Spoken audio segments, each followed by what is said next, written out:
अस्सलाम वालेकुम। I hope आप सब खैरियत से होंगे। Welcome to another class, chapter number 1, fundamentals of chemistry. We are going to study today formula mass, example number 1.3 and test yourself 1.4, which is on page number 14 of your textbook. Starting from formula mass, in the previous lecture we discussed about molecular mass.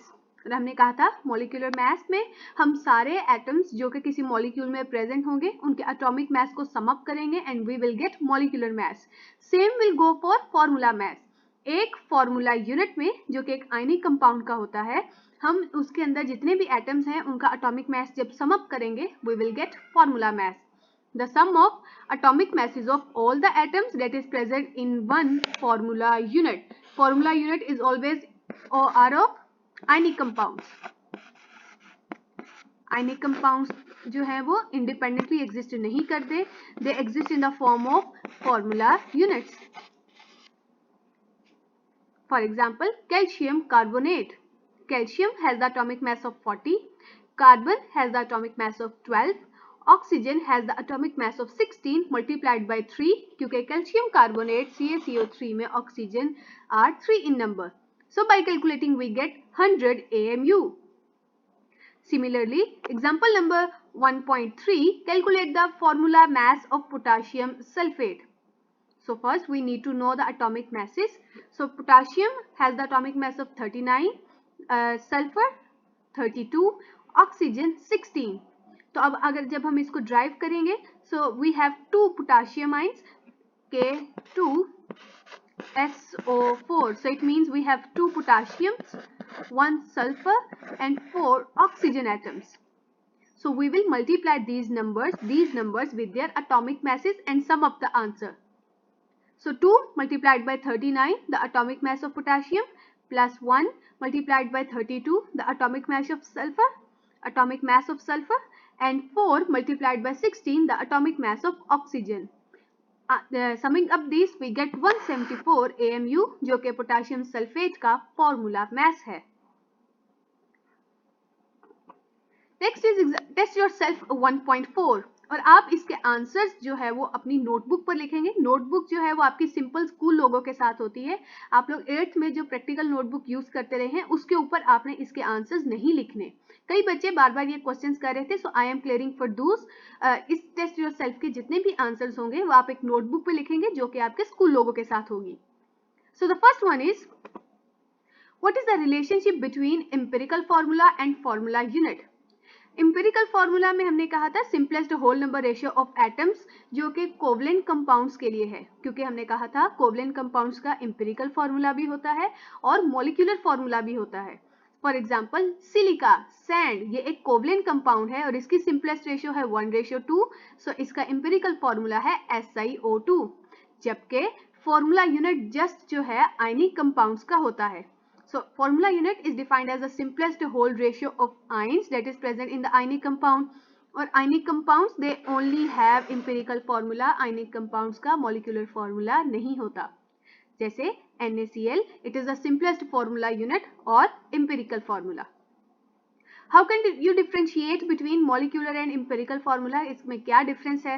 तो empirical formula simplest whole number ratio है, ये actual number of atoms के बारे में नहीं बताता, जबकि molecular formula हमें actual number of atoms के बारे में बताएगा, जिसको हम फॉर्मूले के जरिए से ड्राइव कर सकते हैं. Next is identify the following formula as empirical or molecular. So first one is H2O2, क्योंकि आप इसको सिंपलर फॉर्म में कन्वर्ट कर सकते हैं जो कि क्या है HO. So it means H2O2 is a molecular formula. Methane CH4, it is a molecular formula. C6H12O6, चूंकि आप इसको सिंपलेस्ट फॉर्म में कन्वर्ट कर सकते हैं, it is also a molecular formula. C12H22O11 is also a molecular formula. The remaining two BaCO3 and KBr, they are the empirical formula. Methane somewhat is in between. जो methane है ये empirical और molecular दोनों में consider किया जाता है, but due to इस डिफरेंशियल कैरेक्टरिस्टिक्स जो कि हम इंशाल्लाह नेक्स्ट चैप्टर्स में पढ़ेंगे, इसे हम जस्ट मॉलिक्यूलर फॉर्मूला में काउंट करते हैं क्योंकि मीथेन एक कोवलेंट कंपाउंड है. उसके बाद है what is the empirical formula of acetic acid, चूंकि उन्होंने जैसे शो किया है CH3COOH, तो अगर हम इसको पहले चेक करें तो हमारे पास इस पूरे कंपाउंड में टोटल 2 कार्बन है, 4 हाइड्रोजन हैं और 2 ऑक्सीजन हैं। तो जब आप इसको सिंपलेस्ट फॉर्म में चेंज करेंगे तो it will be C1H2O1. So the formula will become CH2O, the empirical formula. Next question, they are asking about driving the molecular mass of these compounds. वो कहते हैं कि इनके compounds के masses को drive कीजिए. So we have CH3COOH, C which is carbon and it has the atomic mass of 12, hydrogen which has the atomic mass of 1, and oxygen which has the atomic mass of 16 multiplied by their respective numbers के atom में total उस compound में कितने इनके atoms मौजूद हैं, and we get the answer 60 AMU. Next is Na2SO4. Sodium का atomic mass 23 multiplied by 2 क्योंकि Na2 है.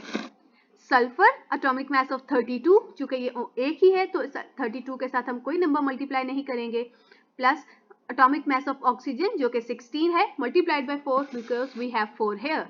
Summing up we get 142 AMU. Zinc sulfate ZnSO4. So atomic mass of zinc is 65, sulfur 32, oxygen 16 multiplied by 4. We get the answer 161 AMU. And the last one, copper carbonate CuCO3. CuCO3. So atomic mass of Cu, copper, is 63.5, carbon is 12, oxygen is 16 multiplied by 3. And the answer comes up to be 123.5 AMU. In the previous lecture मैंने आपको एक table कहा था जिसमें मैंने कहा था कि आप एलिमेंट्स के सिंबल्स और एटॉमिक मैसेज याद कर लीजिए ताकि आपको इन एग्जांपल्स को ड्राइव करने में समझने में आसानी हो. उस एग्जांपल्स को साथ रख के इसके साथ मैच कीजिएगा ताकि आपको एटॉमिक मैसेज लर्न करने में आसानी होगी. So for today we learned the formula mass, example number 1.3 and test yourself 1.4 जो कि आप नोटबुक पर लिखेंगे. So that is all for today. Thank you and Allah Hafiz.